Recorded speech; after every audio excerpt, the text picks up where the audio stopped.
Good morning, Chautauqua. Love that. My name is Keogh, and I have the honor of serving as the Interim Chief Executive. Just wanted to welcome you all here to start this week. I'd like to take a quick moment, and for folks who are here for the first time, if you could raise your hand. Well, it's a good number, fantastic.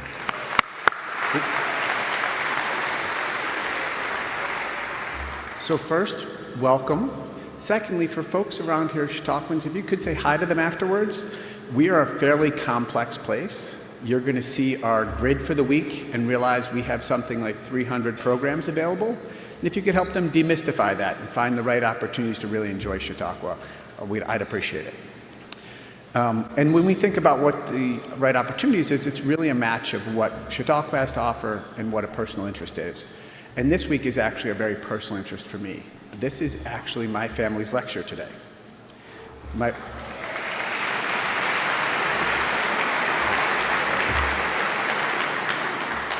So we each have our different views of Chautauqua. We are a community of communities with lots of different interests. And my parents years ago decided that the lecture series, in particular ones that related to what their children were interested in, were actually amazing. And so actually, sorry, louder, sorry about that, thank you. And so for us, thank you for that feedback. So for us, it was really around technology and education. And so as a result, my family gets to have lunch with Joanna right after this event. So we're really looking forward to that. So thank you so much for being here, and please enjoy your week and enjoy Chautauqua.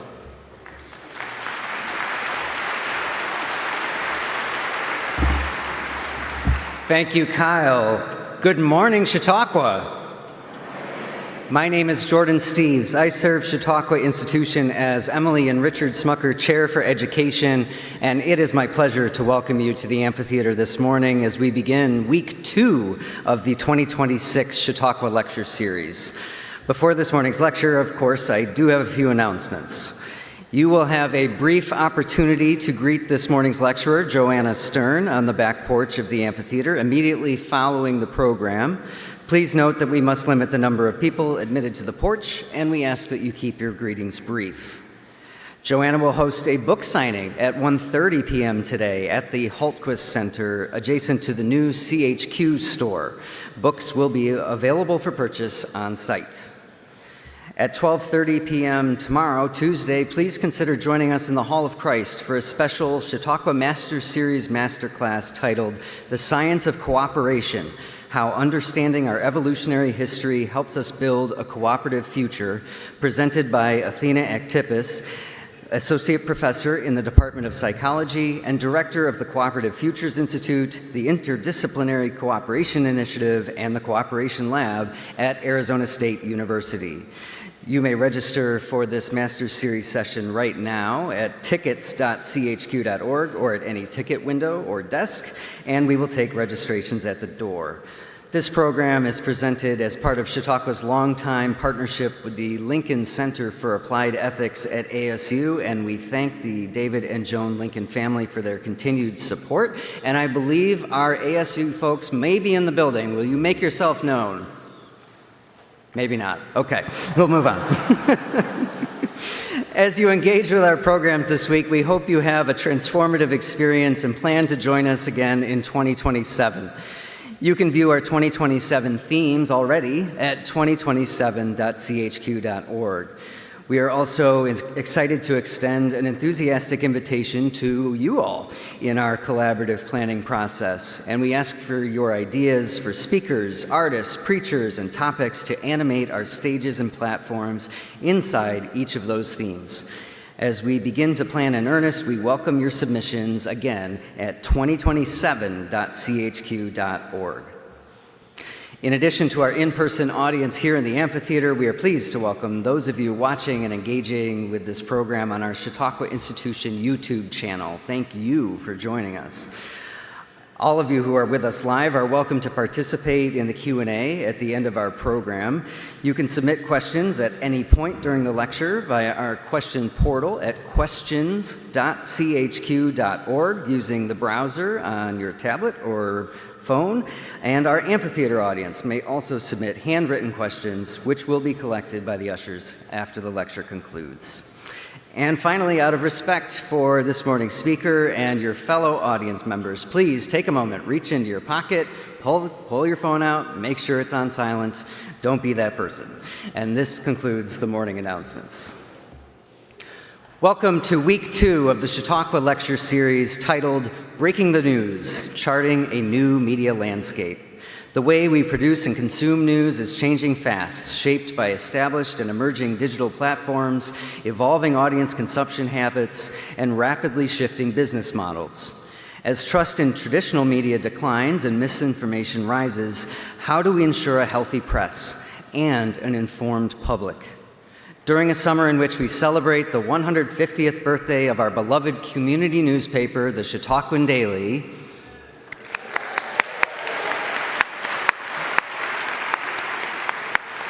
I will take a moment there because I was editor of the Daily for 4 years, so I have thank you. That was not, I wasn't fishing. Chautauqua in this week brings together journalists, media entrepreneurs, and analysts to explore what's next for news. To begin our week together, we're honored to welcome Emmy Award-winning technology journalist Joanna Stern. Joanna is the author of the instant New York Times bestselling book, I Am Not a Robot, My Year Using AI to Do Almost Everything. And she's also just launched her own new media company, New Things. Previously, she spent 12 years at the Wall Street Journal, where her personal technology columns and video series made her one of the most watched voices in consumer tech. Now running her own new media company, New Things, she produces videos and newsletters that help people navigate the tech reshaping daily life. She is also the chief tech analyst at NBC News. It is our honor to host Joanna this morning. She is a Chautauquan, and her appearance coincides with what is a bit of a 4th of July family reunion, so I want to recognize the party of Sterns in the audience today.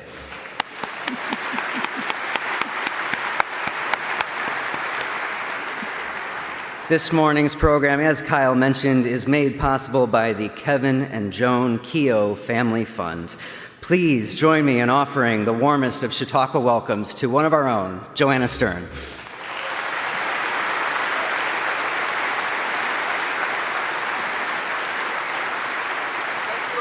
Thank you guys for joining. I think this is more people than I had in 2024. So either I did a good job, or maybe word got around, or no one has anything else to do on this rainy day. Thank you all. And so let's start here with something that's never, ever been said on this stage before. I want you to take out your phones. This is true. I know everything Jordan just said, nothing he said was true. Really, I want you to take out your phones. I want you to hold it in your hand. We're going to use this. It's going to be a prop. Don't unlock it. Please don't unlock it. Okay, some of you have already unlocked it. That's fine. Here's the thing about this phone, this piece of glass. It is the reason I have a career.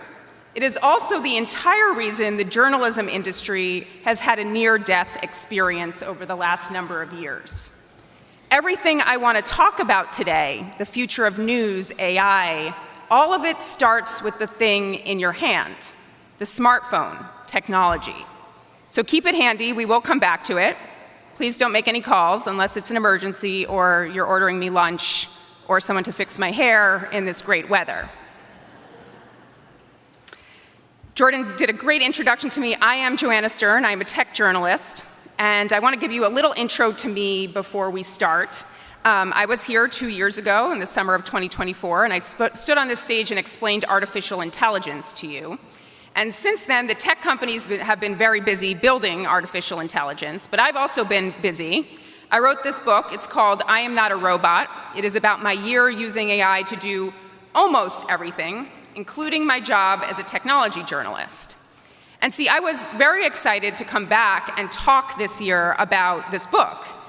And then I found out that week 2 was all about the future of media and news. And the timing was perfect because I had just left my job at the Wall Street Journal to start a new media company called New Things.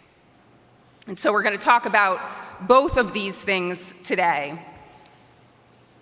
It turns out that my career is a pretty good microcosm for how technology has reshaped media.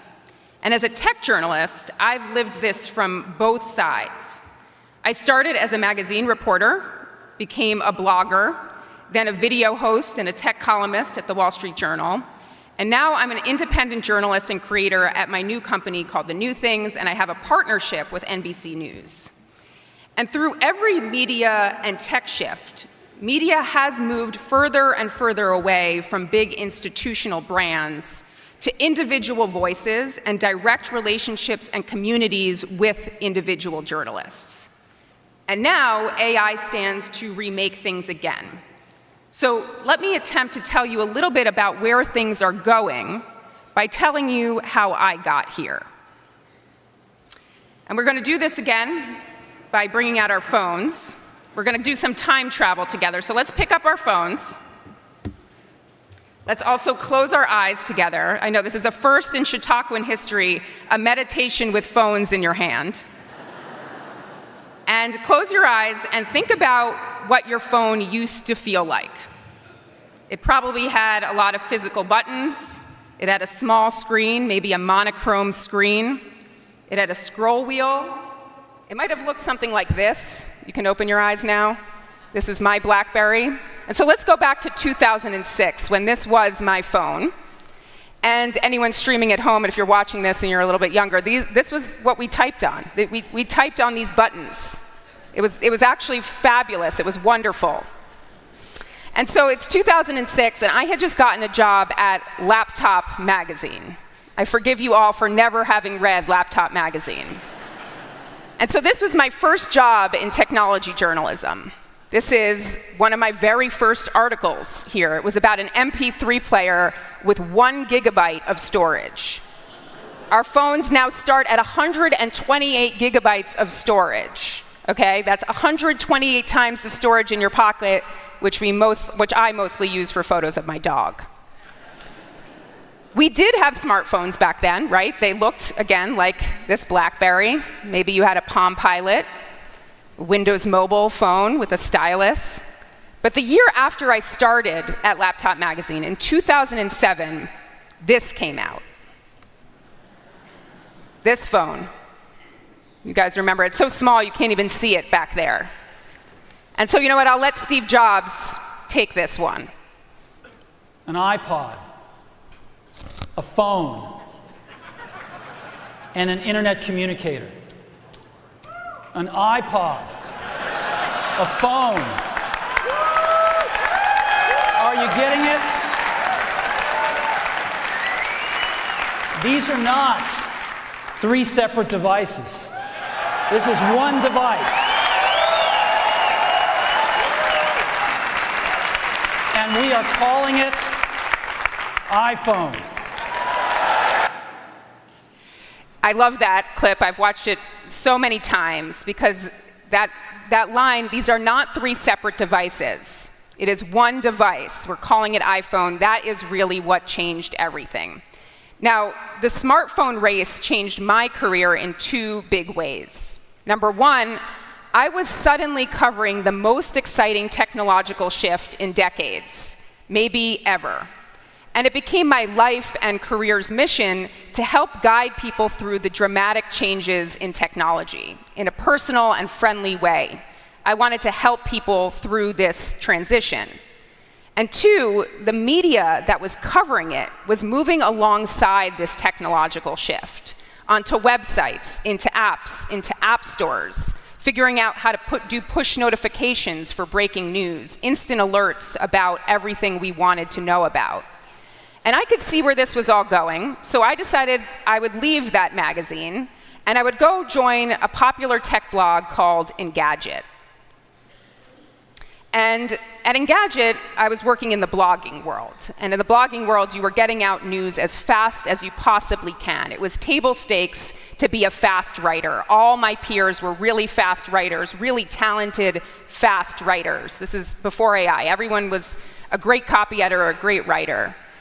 But I realized that I needed to do something else to set myself apart, and that was have some voice in writing about technology, a little humor, a little attitude, and being able to help people along the way.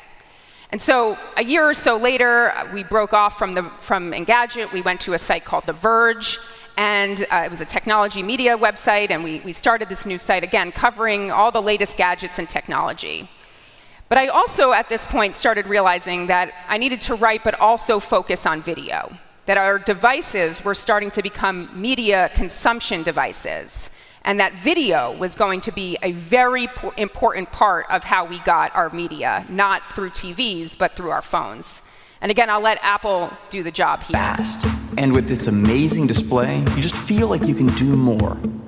It's great for watching HD videos in full widescreen. And in portrait mode, iPhone 5 still fits so comfortably in your hand. And that is the last time a phone fit comfortably in our hands. But you saw there, video was starting to be the centerpiece of how we were getting our media on our phones. And so I decided to do a little stint at ABC News, where I learned about how to present myself on camera, how to do voiceover. And then I decided, okay, well, actually, we're going to get to what I decided, but I wanted to tell you a little bit about how I spent a lot of my time during this time. And that was something else that was happening in media at this point, social media. We cannot forget about one of the biggest trends happening during this time, when people were starting to spend more time on the social media platforms versus news platforms. And so two major things were happening right now. One, media companies were starting to put more on social media. They were starting to put their articles and their videos on Facebook and Twitter and LinkedIn and then Instagram and eventually TikTok and Snapchat. But two, journalists were now starting to spend more time on these platforms. And I was doing that in a very big way. I was spending a lot of time on Twitter and Facebook sharing my articles, sharing my videos, and I was starting to create a brand of my own. I grew a lot of followers, and I connected directly with the audiences there versus the audiences at these publications I was working at. And every time I switched from one publication to another, people followed me. They could follow me through social media. And eventually we got TikTok and some more vertical videos, and I started spending more time on that video platform as well.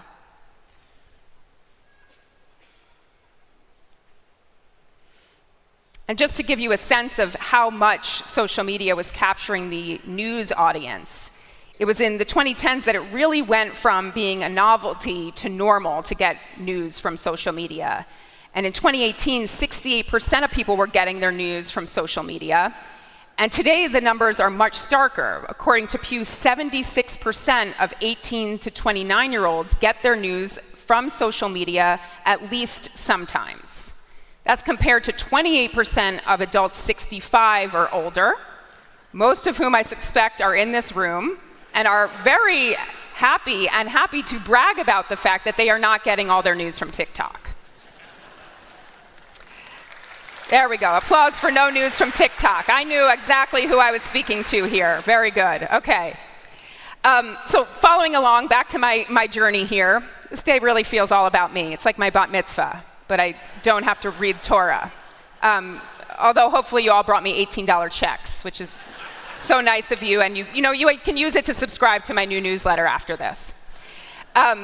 So it's 2024, and I get the job offer of a lifetime. I get asked to come be the technology columnist at the Wall Street Journal, and I am going to replace the legendary Walt Mossberg, who had really pioneered technology journalism, at least from a consumer point of view. He really invented the tech review, and Walt was a mentor and a friend of mine, and this was just the absolute moment of a career.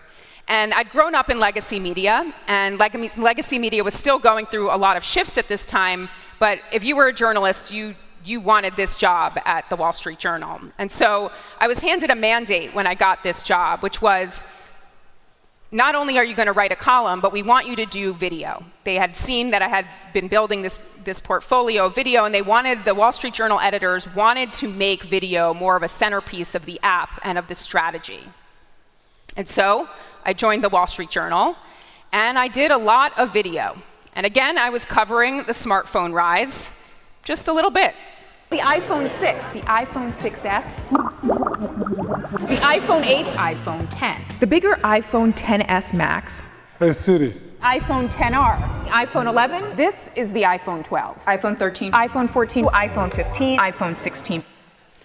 I said iPhone a lot. And the power and the capability of phones was growing so much during this time as I covered it.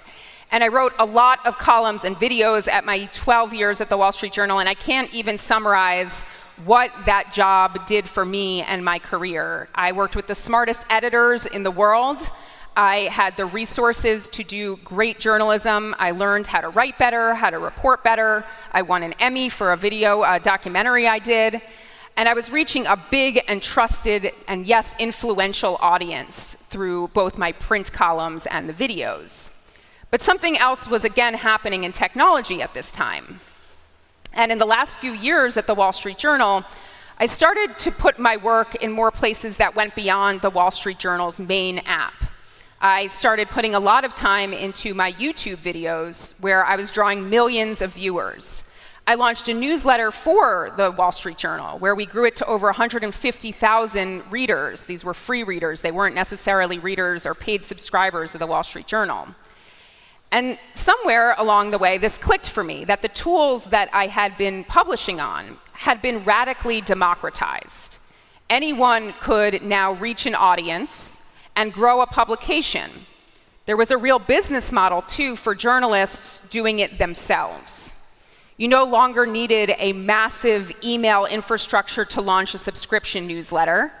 You didn't even need a big billing system. You didn't need a finance department doing that in the background. You could use something like Substack, or in my case, Beehive, which are both newsletter platforms that provide this service. You didn't need a big TV studio or the big makings of a cable network to put out your videos. You could do that with a nice home studio, which I have, you'll see soon. And journalists everywhere were doing this. They were launching newsletters and podcasts and YouTube channels. And I was realizing I was already building this direct relationship to my audience. I just had a big legacy media brand in the middle. And so that got me wondering, why not do this on my own? Because again, I was watching what was happening in media and the technology impact. And again, it wasn't pretty. Newsrooms were shrinking everywhere. And the same social media and tech giants that had swallowed the audience when we saw that move to social media, where people were reading on social media, were not sharing the profits in a big way back to the news organizations. So most news outlets ran to subscription models to survive. Advertising fell off a cliff. And so on top of the money problem, there was also a bit of a trust problem. Faith in the mainstream media, especially around politics, had started to crack. People weren't sure who to believe anymore. And so something started happening. Some of the most trusted journalists in the country began walking out of big institutions to build something of their own. A newsletter, a podcast, a show with their name on it. And you're going to hear from some of these people here this week on stage. Chuck Todd will be at this very podium tomorrow talking about this. Many of you have probably followed what has happened with the Free Press and Barry Weiss's publication, growing that from a small publication to a giant publication. And so I started to look around and said, maybe the safest place in this new landscape isn't inside a big brand. It's being the brand. But as you see, I was a product of legacy media. I loved it. I grew up with editors. I loved the resources. I loved saying when I came to Chautauqua, I am a tech columnist at the Wall Street Journal. You don't know how popular you are when you say you work at the Wall Street Journal when you come to Chautauqua. So I went back and forth for years, and there were many pros and cons. I'll share a little bit of those right now, just to take you through in this process I was going through. On the pro side of what I could gain if I went independent, I could build a deeper relationship with my audience, one I actually owned with a direct line to them. I could make the kinds of creative projects journal editors might not approve, and I would be in control of that. I'd be in control of not only the projects, but also the money, deciding what I wanted to invest in, and I could potentially make more money if this publication did well. On the con side, I'd be giving up a stable job, the editors, the legal team, the sales team, the health insurance, the IT guy named Dave. You don't know what it's like to be your own Dave. I am Dave now. And I would be losing the giant brand that distributed everything overnight, and I didn't have to worry about these things. And so I weighed these pros and cons.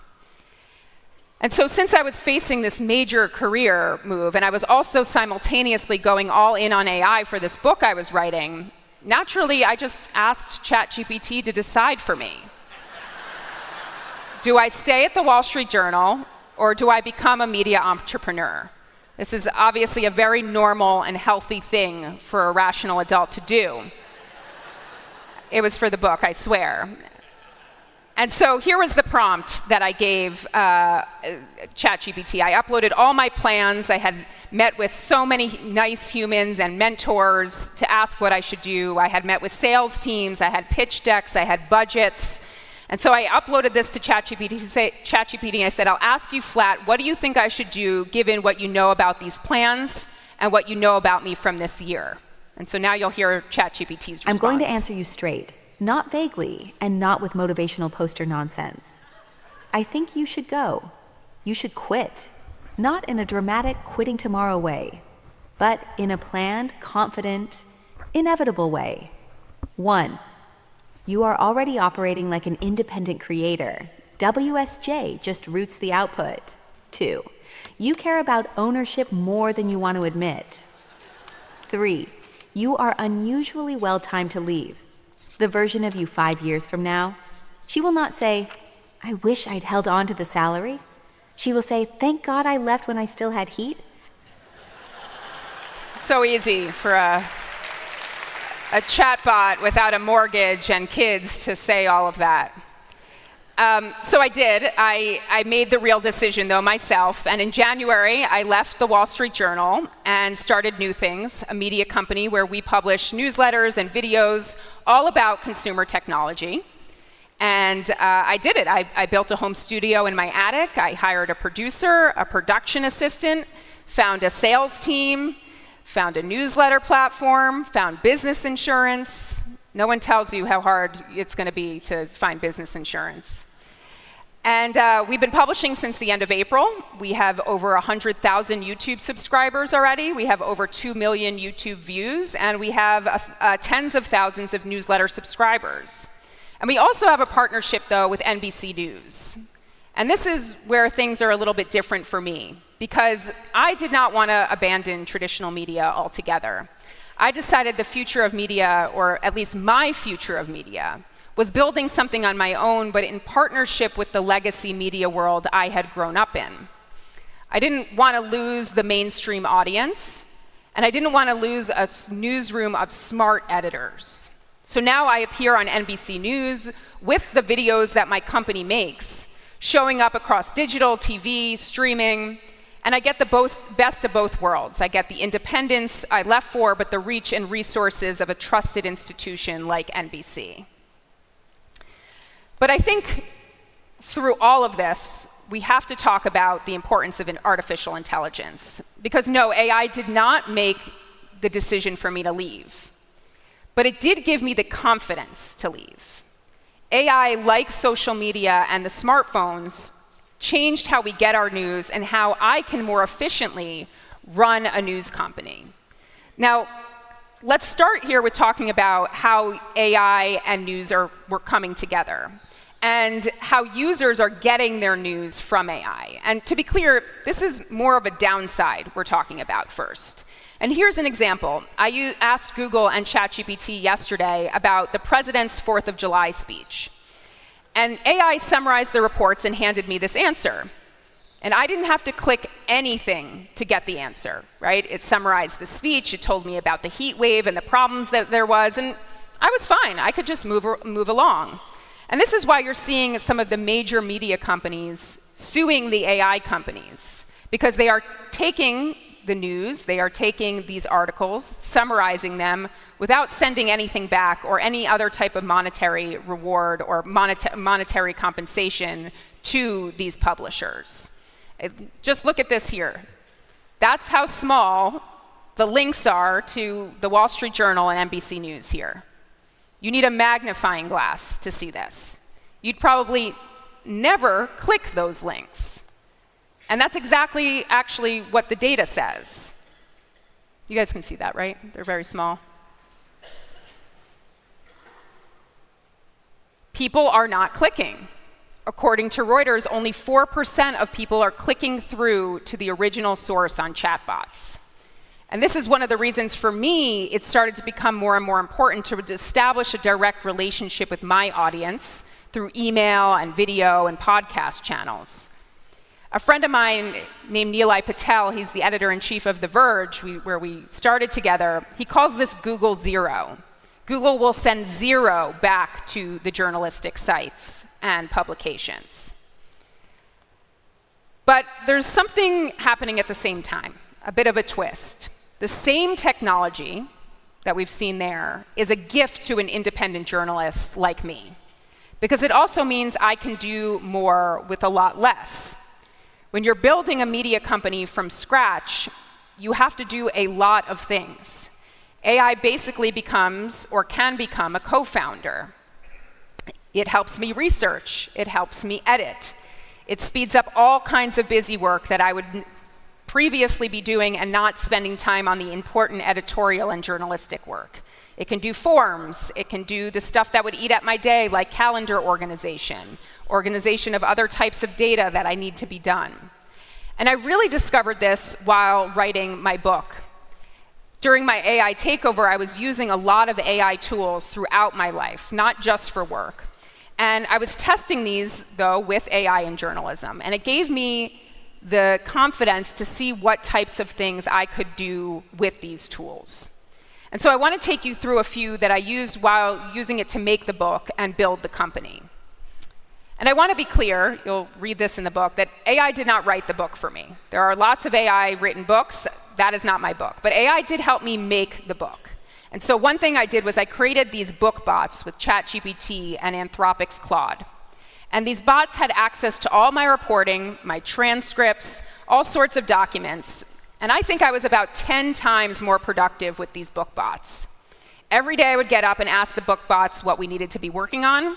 I would use it to brainstorm different ideas. I would ask it to pull up the contacts I would need to contact to do deeper interviews. And I would be back and forth with these book bots like a reporting assistant, like a editor of sorts, though I did have human reporting assistants and editors, which we're going to get to. When I started, actually, I had hired a human reporting assistant. Her name was Maya. She was a 26-year-old journalist just out of journalism school.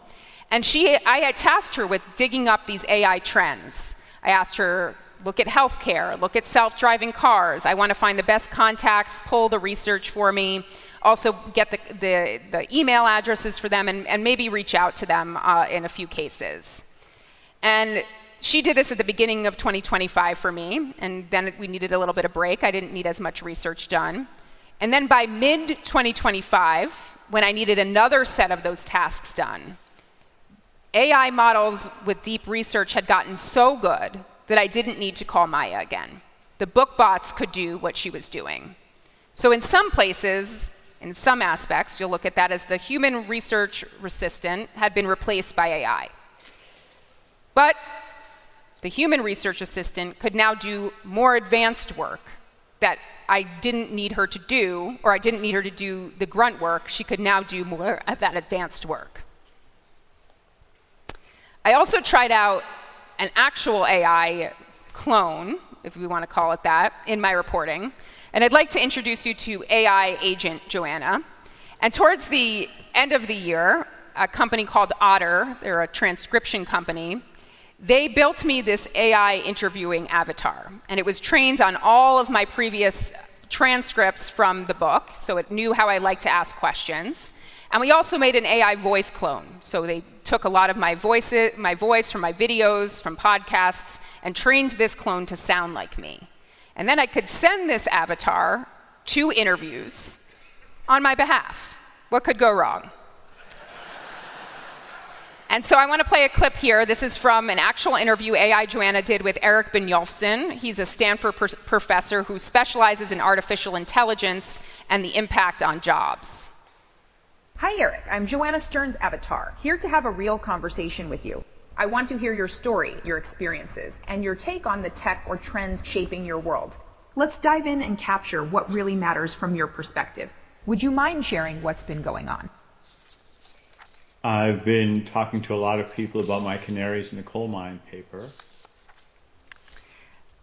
So I thought this was going to be a total failure, but to my surprise, it was actually quite good at least getting people to talk about their talking points. And I want to be clear, I do not use this now. I really stopped using this. I use this as more of a proof of concept of what could happen in the future for journalists if we don't have great institutions and the ability to really allow humans to still do journalism. But I think it does give us a glimpse of where things could go. I will also say that some of the people I sent this to interview, they said it listened better than the real me. So I've got one for my wife, which is great. Another big industry that has been impacted, not only journalism, and there are many others, but is coding and engineering, where AI is now writing large amounts of code for companies and for engineers at companies. And this also has another big impact on journalism, especially if you're building a business, because I don't know much about coding. I know a little bit of HTML. I can definitely format some things in bold or italics in HTML. But you can now use these work tools to code full websites and tools. And these are some examples of things I've coded over the last couple of months. I did my entire website using Claude Code without any help from an engineer. I used OpenAI's Codex to code some tools that we're using now at our company.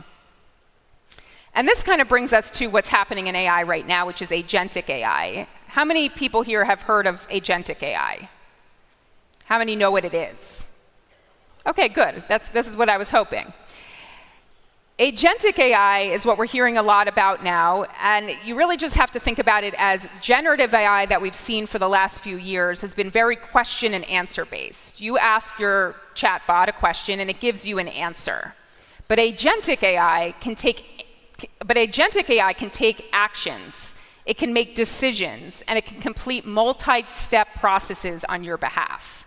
So you can tell the chatbot, you can tell the AI, go out there, find this on the web for me, give me a report, or go out there, put this all into a spreadsheet for me, and it can do multiple things on your behalf. And I'll give you an example of one way we're using it in reporting at my company. So recently I did a story on Meta glasses. Meta glasses are these glasses from Meta that have cameras in them. And when you hit this button here, it records on the cameras inside the glasses, and then it sends it to your phone. And it's nice, Meta put in the glasses a little light that will show when you're recording. But I started hearing that people were finding services on Facebook where you could drill the light out so people wouldn't know you were recording. Yeah, not great, but a great story, to be clear, a great story. And so I decided I wanted to see how widespread this was. And I wanted to see, I was going to search on Facebook Marketplace. And so I have a production assistant at my company, and I could have asked her to go and search every state for these different terms. But instead, we decided to ask Claude Code to go do that searching for us. And so Claude Code went out and did this data collection, or you could say reporting for us. It searched Facebook Marketplace all 50 states, and I asked it to put in a spreadsheet organized by state what people were offering this service in each state, what was the price they were offering, what was the link to the listing on Facebook Marketplace, and organize this all for me in a nice, you're seeing right up here in this spreadsheet. And then I asked my production assistant to go back and review all of that. Let's make sure everything that Claude Code gathered was accurate. And that saved us hours of tedious research. And it also gave my production assistant an ability to work on some other things, but also still be in the loop on the reporting process and move the reporting forward.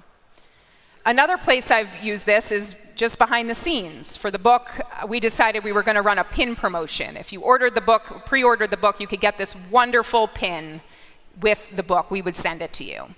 And so I don't have time to run a pin promotion, be every email I get in, have an address, put that in.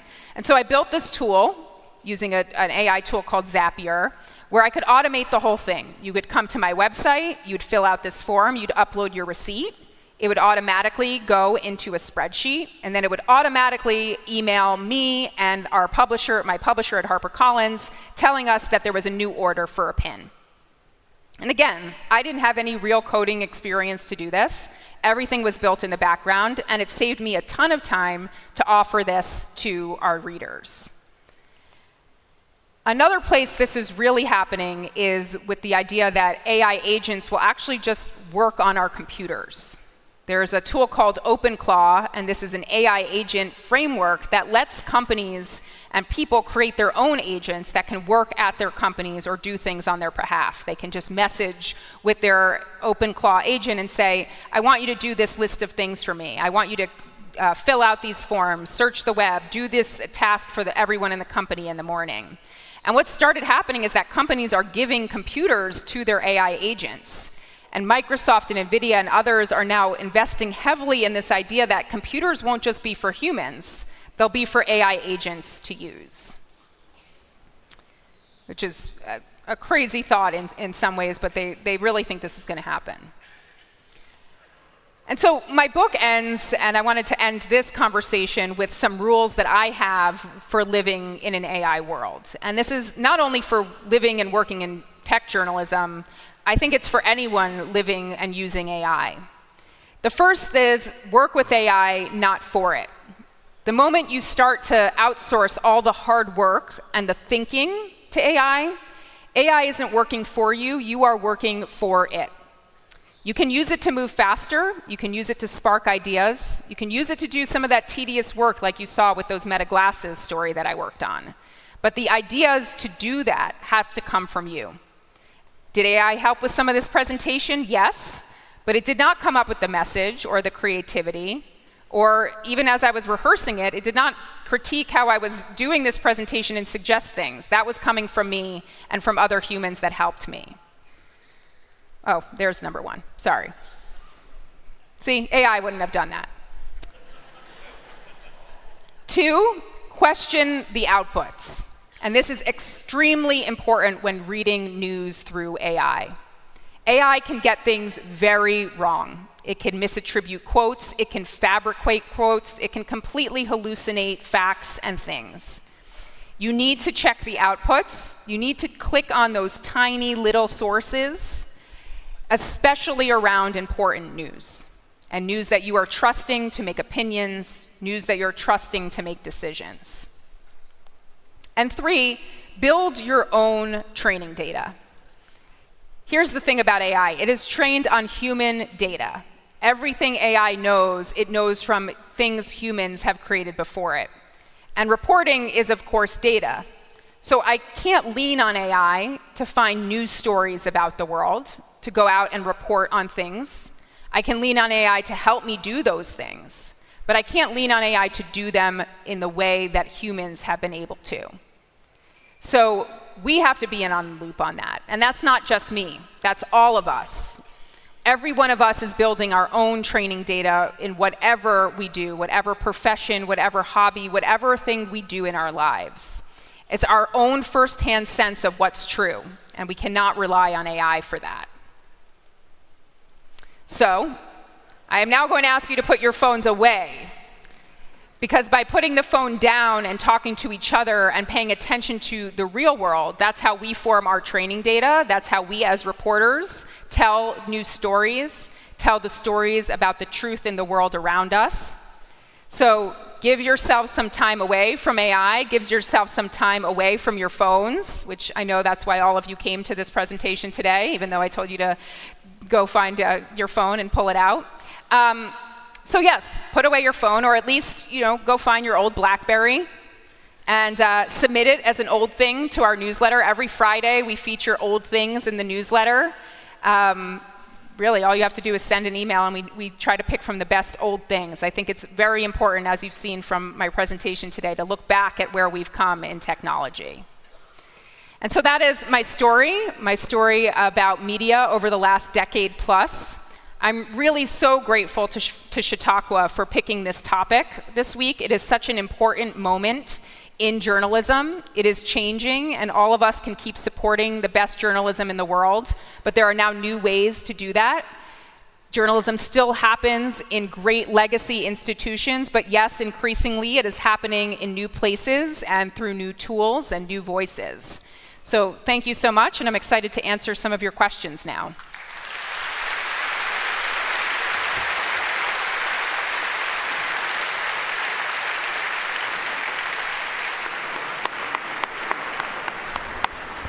Thank you, Joanna. We know some of you will take this opportunity as we transition to Q&A to move on to your next activity at Chautauqua. And if that is you, we just ask that you keep your conversations quiet until you're out of earshot of those of us staying behind here in the amphitheater. You can still submit questions for Joanna. Our ushers are now circulating. You can flag them down. They can provide slips of paper and pencils, or they can take your question and they will retrieve it and bring it to May, who's supporting me with Q&A. We are also accepting questions online at questions.chq.org. So once again, you may pull out your phone. It is okay in this context. Joanna has already given permission. Joanna, I want to start sort of where you ended, which is with your book and this snapshot of a year in your life of using AI. And this is a work of reporting, but really it's also a memoir. And I'm wondering, in the process of using AI at every possible moment in your work, in your life, where did you draw the line? I didn't really draw any lines. As you'll read in the book, I didn't draw the line many places. I should be clear that the book follows me using AI in as many parts of life as possible. So part of that is everything from generative AI, like you heard me talk about, using chatbots for advice, using a chatbot as a therapist, using a chatbot as a AI boyfriend or as a lover. So no real boundaries there. But also follows me trying to use AI in the physical world. So self-driving cars are a huge place in AI where we've seen a lot of advancements. So I have a chapter on that. I have a chapter on humanoid robots and how AI is trying to do some of the tasks in the physical world and in our homes. So I invited AI into every corner of my life, as I say. And the kitchen, there was a nice section on AI cooking robots that are not very good, but it's taking up counter space and trying really hard. We've got laundry robots. Again, not as good as humans as folding laundry, but I tried everything. So you and I were speaking yesterday. I just bought a RoboVac that I am in love with, more than many humans who I know, present company excluded. But I'm wondering about this question about affection for the bots. And you mentioned your AI boyfriend, and I don't know how Michelle feels about that, but if you could talk a little more about the affection that these models actually engender within us. And I want to come to a question that a audience member has asked that's related, which is, what is your opinion on combating loneliness and people developing parasocial relationships and friendships with AI? This person adds a tag. In my day, it was Adam and Eve, not Florence and the Machine. I do write a lot about this in the book, and I don't. Are you saying you have a relationship with your robot vacuum? Not a relationship, just gets the job done. No, I think this is your family here. You can tell us about your relationship with your robot vacuum. I have a lot in the book that I talk about this, where I think the companies that are engineering some of these chatbots have not taken seriously enough the consequences that can happen for people, not only with mental illness and not only children, but anyone who can easily have a relationship right now with a chatbot. And I went through this process in the book to see, what are people talking about? I mean, I'm using these tools for work. What do you mean they're having relationships with them? I'm getting recipes, or I'm barking commands, or people are having relationships. And it turns out that once you start talking to these bots in a different way, you so quickly can see how easy it is to fall into this. For one, they've put voice in these bots, and the voices, if you heard the voice of the ChatGPT, is so convincing. In many places, it sounds like it's breathing. Why? These are not chatbots, they're not breathing. But the whole facade is to make it seem like, again, artificial intelligence, like this is a real living thing. And that can be a really dangerous area for people. And I don't want to say always, because I think there can be lots of positives for people who might be lonely or struggling and don't have other humans or therapists to go to. I think that there is a real benefit, but it has to be done in the right way, and it has to have the right guardrails. So we'll stick with AI, and then we'll get to some media questions as well. And of course, there'll be a mixture of the two in several of these. This audience member is asking, when the year was over, what AI tools or helpers were you happy to stop using? Well, some of these experiments, like this AI boyfriend experiment, I didn't keep going all year. I only did that for a couple of weeks because, again, I found it a little bit disturbing. I am happily married, but also I just found the idea of opening up and doing, really talking not only intimately, but in deep ways to a chatbot a little bit quite dark. There were a number of tools that just didn't work very well in the use of the year, especially physical tools. Like, for instance, I tried an AI toothbrush. There was nothing really AI about this toothbrush. It was a toothbrush that vibrated. It was an electric toothbrush. So there were just a lot of tools that just, anything that had AI on it, I said I was going to test, but that quickly just, if it wasn't useful to me, I tossed it out and said I'd focus on something else. How do you compare, contrast, and evaluate the current AI models? And the second questioner says, what is your AI go-to? How do you use each one differently, like Claude versus ChatGPT versus Gemini? Great question from obviously an advanced technical user of this audience.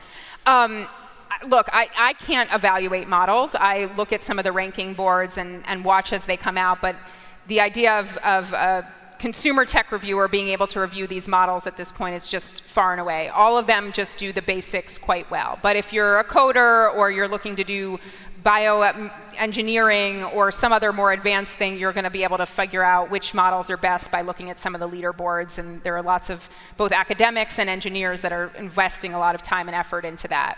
On the models, for personal use and consumer use, I think it really depends on what you're looking for, and that's where we see things going, kind of fluctuating week to week.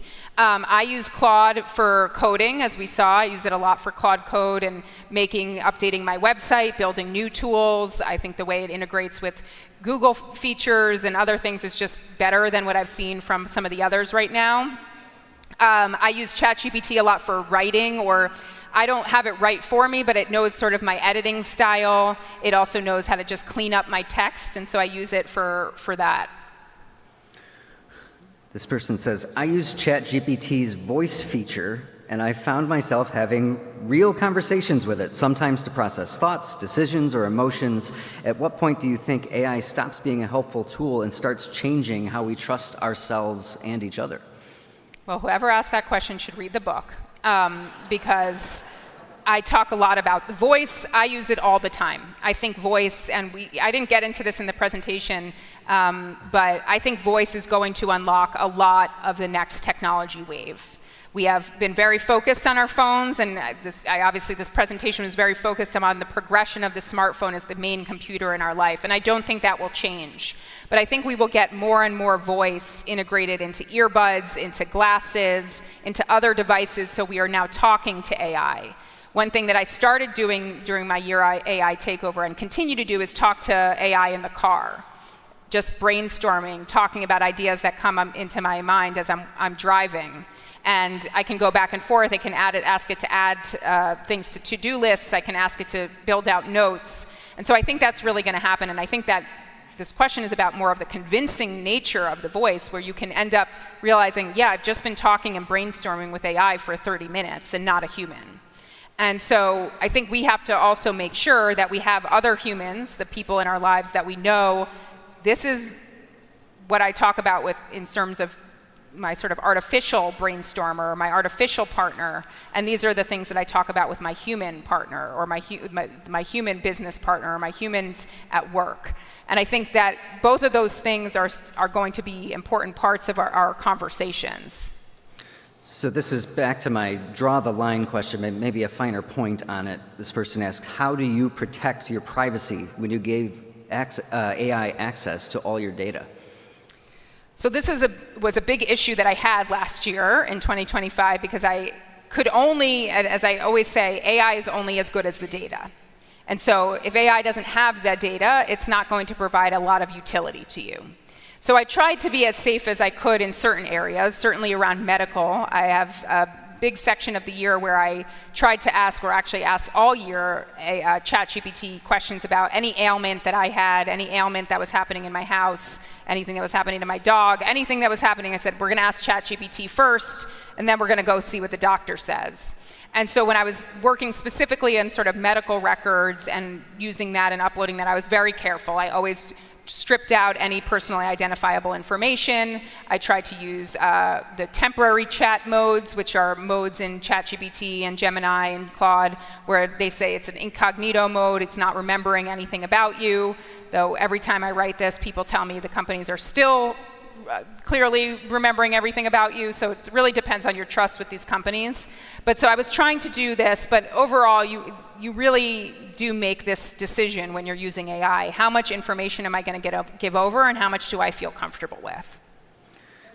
This question is transitioning us from AI to the media conversation, but I think it bridges it nicely. This person says, is another draw the line question. Where do you draw the line on what AI is allowed to touch in your creative production workflow? And what is the one task you tried to offload that felt the most soul-crushing or flat? That's a great question. So I will not ask AI to write my columns or write my scripts. I may use it as sort of assistance in maybe phrasing something better or trying to, I will write long. This is what I learned most at the Journal, was that my editors would just say, bring this back to me 1,000 words shorter. They would just say, cut, cut, cut, cut, and hold up scissors at me often, which was, a real good learning in my life. So I write long, and so now I have in many places, especially if I'm writing a long script, I'll say, how can I cut this down to 100 words? How do I cut this down to 50 words? But I do not allow it. I mean, I have a big script hanging over me that I need to write this week. It is not even tempting. I mean, I know it might speed up writing something, but it's not even tempting to me because I just know the output is not going to be mine. It is not going to be as good as the script I write with me and my producer this week. The loss of trust in mainstream media is undeniable, this audience person says. But what about the oversight and discipline provided and enforced by editors and content governance boards? Do you feel like you're missing that in your new venture? So I don't think I'm missing that because I hired a human editor. And I do know, and I'm very curious if you ask some of the other speakers this week how they've gone about building their newsrooms. But for me, it was very important. I actually said to myself, I'm not going to leave the Wall Street Journal if I can't have a team around me. One, I'm a lonely person. I just don't want to work by myself. I never liked that. As a columnist, I always built teams around me, working on video, working with my editors. But two, you need the editorial diversity of thought when you're working on pieces. So on the newsletter, I've hired an amazing editor. He's a freelance editor. We just don't have enough work to fill all of his time. Same, he looks over the videos. And also, this is where our partnership with NBC News is really important. We can task and call on some of the editors there to help when we are struggling. They also have a great legal and standards department. One thing I didn't mention that I learned just in such rigorous ways at the Journal was that we had these legal and standards departments. And I learned very clearly with every project, flags would go off in my head. What were things that we needed to go out for comment for? What are things we needed to double check our reporting on? What are things that we may need to bring a lawyer in on to make sure we're not slandering or breaking any other legal rules here? So I really do credit that, and I think why it's so important, especially for journalists growing up still, to get that experience working at an institution that has those things. And that is one of my biggest fears, is that we won't have some of those institutions with jobs for all of the journalists coming out of journalism school to learn those important skills. And those are now things I'm trying to teach at my company to my production assistant, and she's just out of college, just recently gotten her journalism degree. I think it's my responsibility to teach her, hey, we can't write it this way. We've got to go out for comment, we've got to rephrase this, we've got to call the lawyer about this line.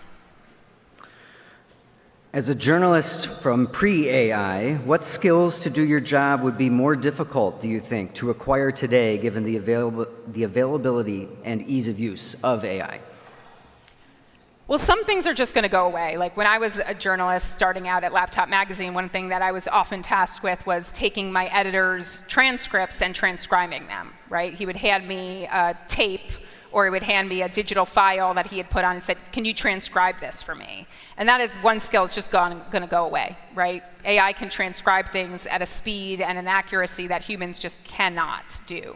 It's still important for a human to go back through. I mean, even we use transcripts all the time, and I'm always, oh, that's not a word. That punctuation completely changes what this person said. So it's always important to go back. And I do worry that journalism students won't have that skill and won't build that skill because they are not doing the full transcription. But I think that's one big thing.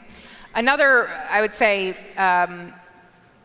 big starting point for research assistants is starting the research process, going to Google, going through and sorting through, oh, this looks like an accurate academic paper, this looks like a spam website.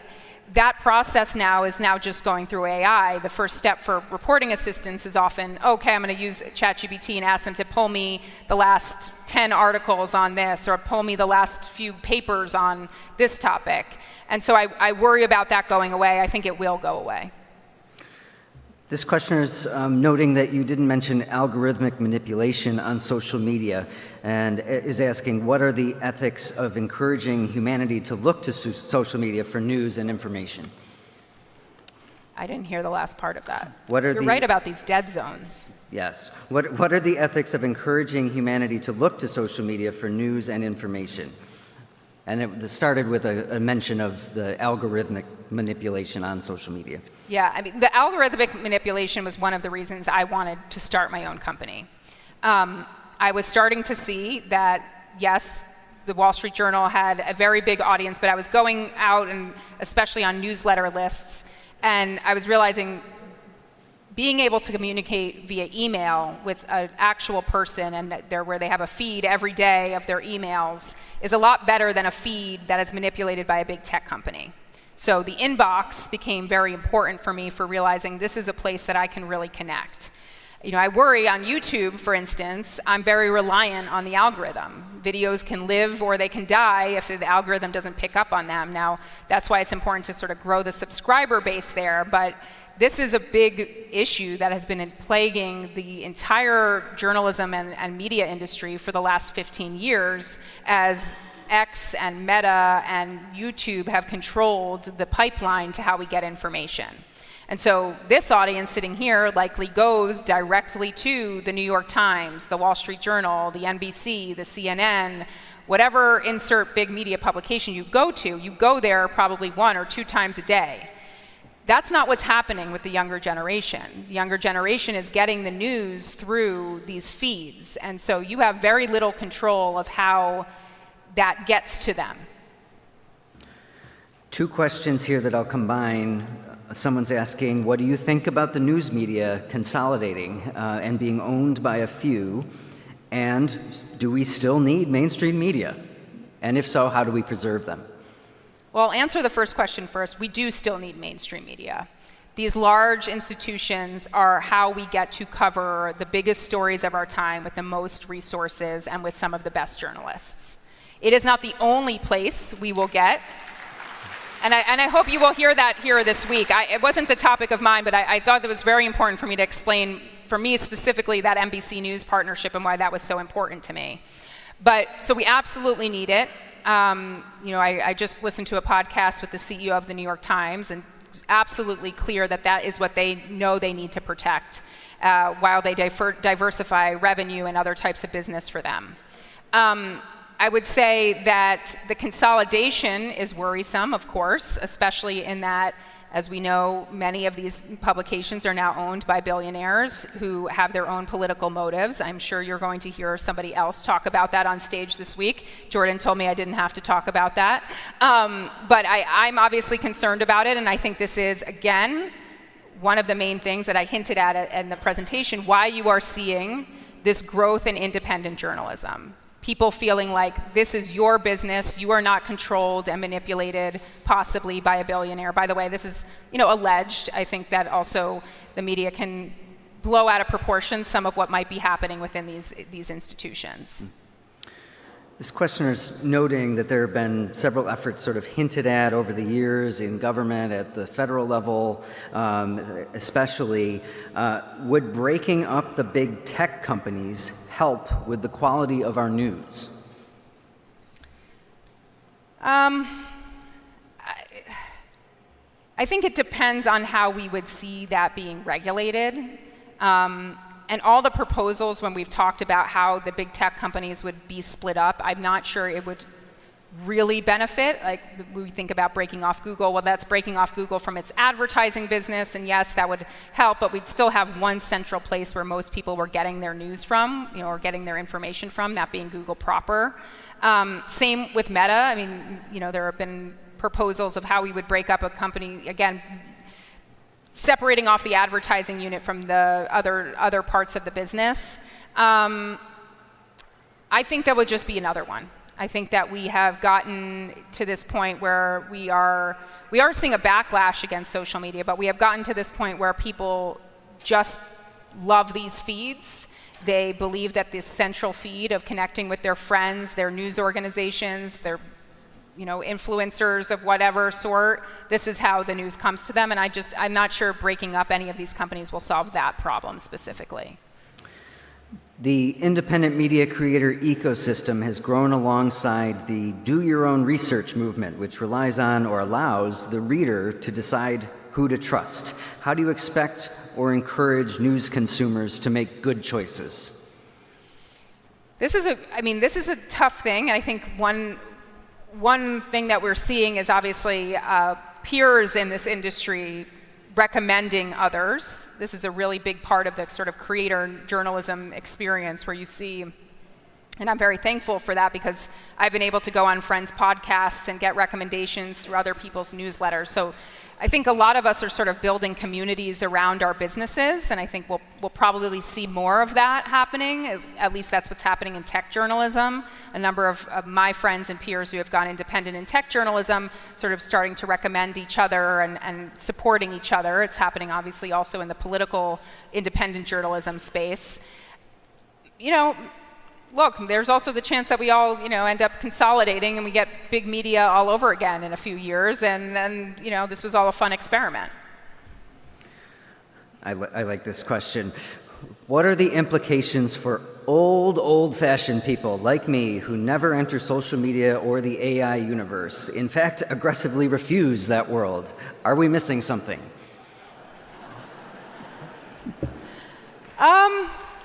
Maybe not. Maybe you're not missing much.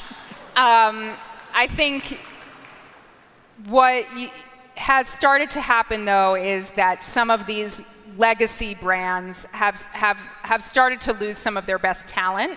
They also have kept a lot of their great talent.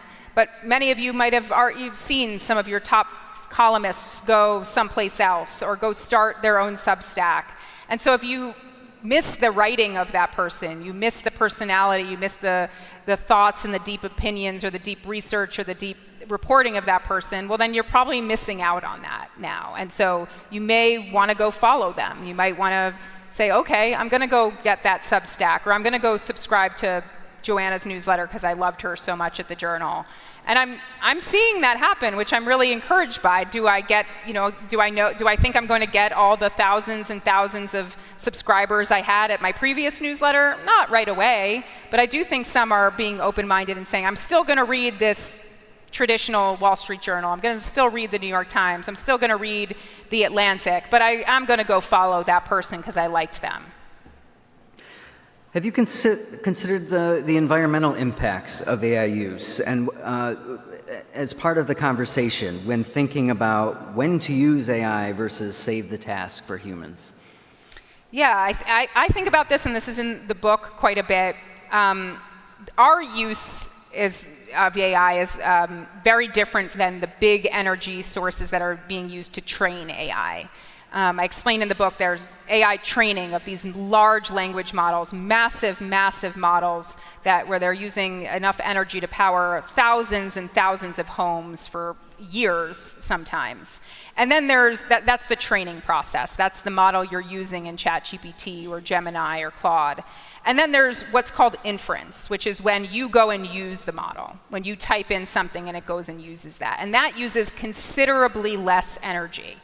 A lot of research is still being done on how much energy that is used. But of course, there is some impact, and you can think about it. I always say, let's just make sure that this is a worthy prompt. In fact, my son last night said, let's ask ChatGPT this mathematical question.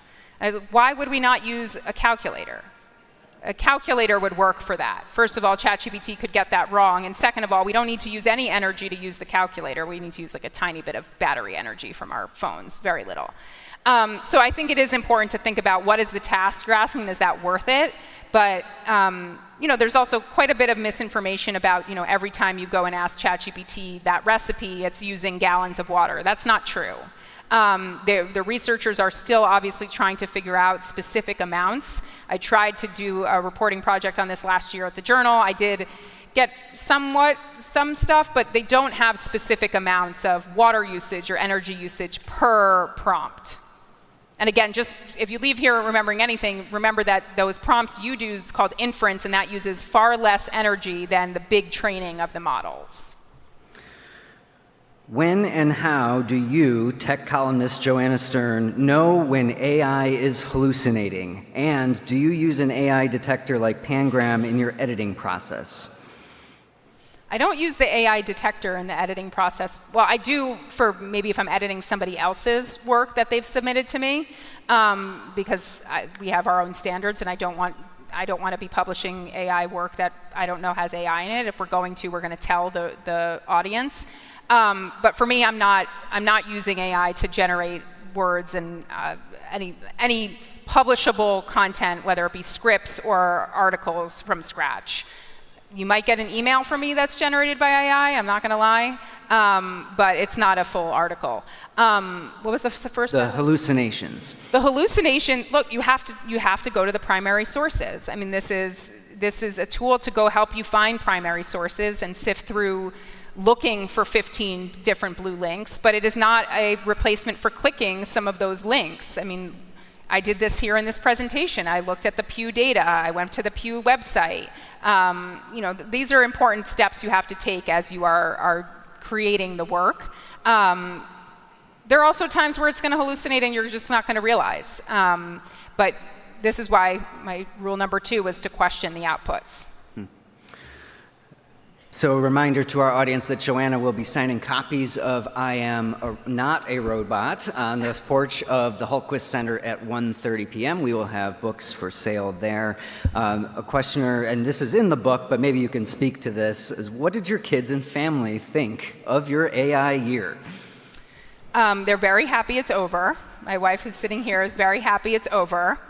I did not expect, but my kids are central parts of the year, and I did not expect that to happen. But as I started testing things, I really started to see what life is going to look like for them.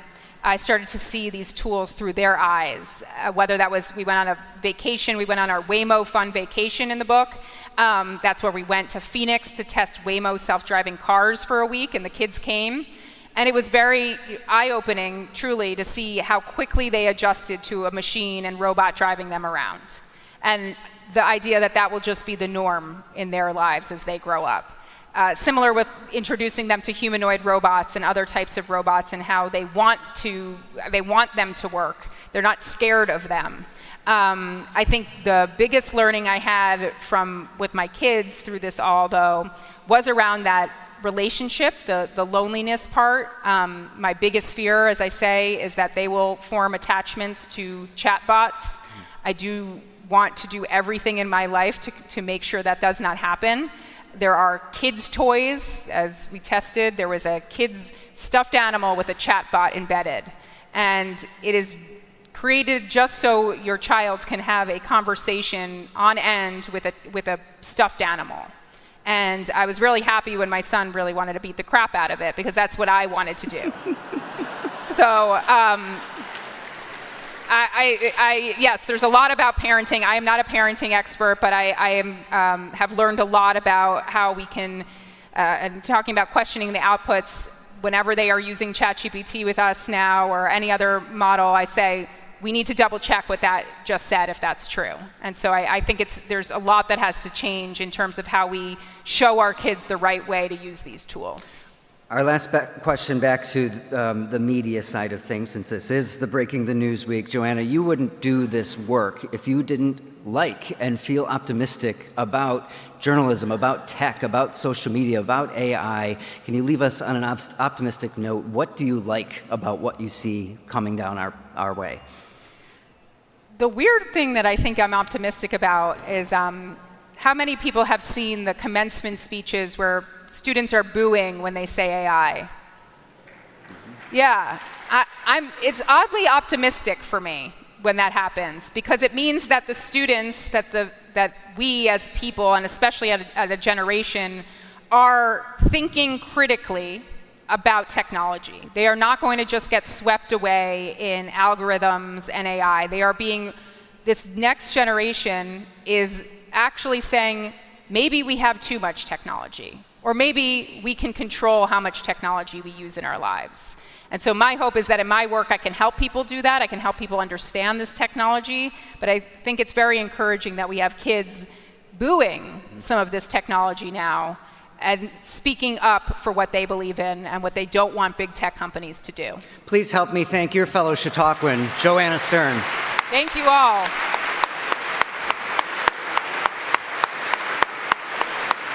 Thank you all. Hope to meet you back there.